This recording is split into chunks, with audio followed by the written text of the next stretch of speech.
तो मूवी की शुरुआत होती है एक कॉलेज स्टूडेंट रिची से, जो कि अपनी कॉलेज फीस और खर्चे पाने के लिए ऑनलाइन गैम्बलिंग साइट की एफिलिएट मार्केटिंग करता था। अब affiliate marketing in simple word समझाऊं तो वो अलग अलग गैम्बलिंग साइट का प्रमोशन करके उनसे पैसा कमाता था। लेकिन इस गैम्बलिंग की वजह से उसके एक टीचर भी डूब गए, जो कि रिची से अपने पैसे वापस मांगने लगे, जिस पर वो बोला कि सर मेरा काम है प्रमोशन करना, अब आप उसमें कितने डूबते हो वो आप जानो। अब उसने ये बात अपने टीचर से कही ही थी कि अगले दिन उसके कॉलेज के डीन ने उसे बुला लिया कि हम नहीं चाहते हमारा कोई स्टूडेंट यहाँ कॉलेज में किसी गैम्बलिंग का प्रमोशन करे, इसलिए तुम्हें ये सब बंद करना होगा। जिस पर रिची बोला कि सर फिर मैं अपनी फीस कैसे दूंगा। तब डीन बोला कि वो सब हम नहीं जानते, बस अब से तुम यहाँ कॉलेज में कोई गैम्बलिंग प्रमोट नहीं करोगे। और हाँ, एक बात अपने कान में डाल लो कि द एक्सप्लेनर्स कल्ट इंट्रोड्यूस करते हैं रनर।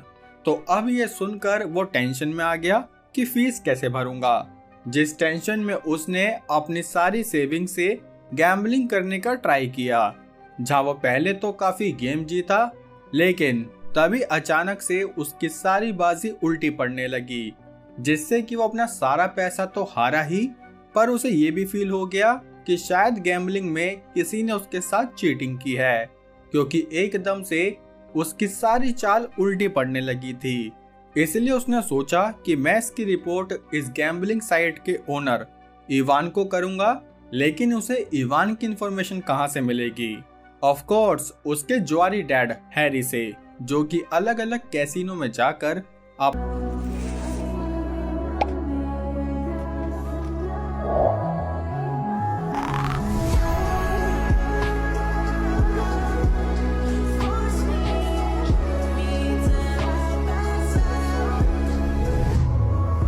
जिंदगी के लगा चुके थे। खैर, तब हैरी बोला कि इवान के बारे में मैं बस ये जानता हूँ कि वो अभी कोस्टा रिका में शिफ्ट हो गया है, क्योंकि वहाँ ये गैम्बलिंग बिजनेस चलाना काफी आसान होता है। तब ये सुनकर रिची, जो कि गैम्बलिंग साइट में अपना सब कुछ हार गया था, उसने कोस्टा रिका जाने का प्लान किया। जहाँ उसने जैसे ही कोस्टा रिका के एयरपोर्ट से एग्जिट करी तो उसे ये पैट नाम का शख्स मिला, जिसके गैम्बलिंग साइट को पहले रिची ने भी प्रमोट किया था। तब पैट और उसका दोस्त क्रोसिन उसे पहचान गए, इसलिए इन्होंने उसे एक होटल में रूम दिलवा दिया, जहां रिची ने देखा कि आज रात यहाँ गैम्बलर्स का एक इवेंट होने वाला है, जो देखकर वो समझ गया कि इस इवेंट में इवान जरूर आएगा। इसलिए वो ये सोचकर जब उस इवेंट में गया तो उसे यहाँ एक महिला रेबेका दिखी, जो कि इवान के बारे में किसी से बतिया रही थी। तब रिची समझ गया कि ये स्त्री मुझे इवान तक पहुंचा सकती है, इसलिए उसने रेबेका से पूछा कि इवान सर कहाँ मिलेंगे।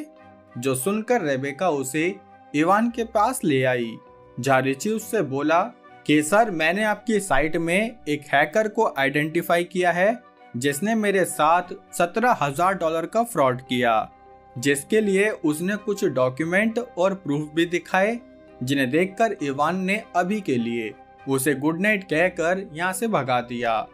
जिसके बाद अगले ही दिन उसने रिची को अपने पास बुलाया, जहाँ वो बोला कि पहली बात तो तुम्हारा थैंक यू कि तुमने मेरी साइट में एक हैकर को पकड़ लिया, लेकिन मैं बता दूं कि असल में वो कोई हैकर नहीं बल्कि हमारे ही मैनेजर होते हैं, जिनसे तुम कभी नहीं जीत सकते, क्योंकि द हाउस ऑलवेज विन।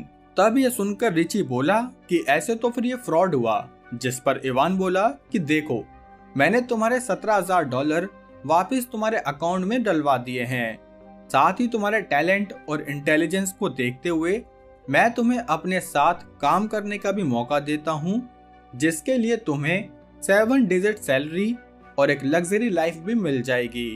तब इतना भयंकर ऑफर सुनकर रिची खुशी खुशी उसके साथ काम करने के लिए मान गया, जिस खुशी में उसने यहाँ 3 महीने भी बिता दिए, जिस बीच उसके पास काफी सारा पैसा हो गया।